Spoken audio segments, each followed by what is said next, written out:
δεν με γνωρίζουν, λέγομαι Ζωή Γιαννάκη. Είμαι υποψήφια δήμαρχος για το Μαρκόπουλο και το πορτοράφτη μας στις προσεχείς δημοτικές εκλογές. Μένω εδώ στο πορτοράφτη. Αγαπάμε πάρα πολύ την νεολαία μας, τα παιδιά μας. Είμαστε πολύ χαρούμενοι που βρισκόμαστε εδώ και στηρίζουμε για ακόμη μια φορά μια εκδήλωση του κυρίου Στοφόρου. Θυμάμαι και παλαιότερα έχουμε συνεργαστεί στο πνευματικό κέντρο του Δήμου Μαρκοπούλου. Μόνο η κυρία Γιαννάκη από το Δήμο Μαρκοπούλου. Αυτά τα λέμε. Και είμαστε αποφασισμένοι να δημιουργήσουμε μια όμορφη βιβλιοθήκη παιδική εδώ στο Πορτοράφτη, όπως και γωνιές παραμυθιού παντού για τα πιο μικρά αλλά και τα μεγαλύτερα παιδιά, γιατί όλοι έχουμε ανάγκη να ονειρευόμαστε. Η παράταξή μας λέγεται «Αλλάζουμε ζωή». Είμαστε πολύ χαρούμενοι που είμαστε εδώ μαζί σας απόψε.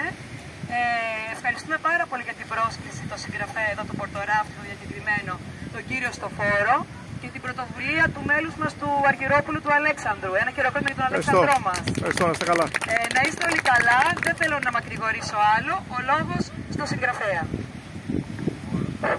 Σήμερα δεν θα κάνω εγώ το συγγραφέα, θα κάνετε εσείς τους συγγραφείς, μικροί και μεγάλοι. Η ιδέα είναι η εξής, έτσι ξεκίνησε και ένα βιβλίο που αναφέρθηκε πριν.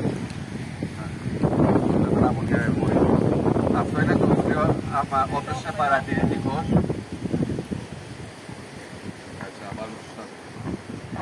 Λοιπόν, όποιος είναι παρατηρητικός εδώ πέρα, θα δει η φωτογραφία αυτή τι δείχνει. Αυτό που βλέπετε απέναντί σας.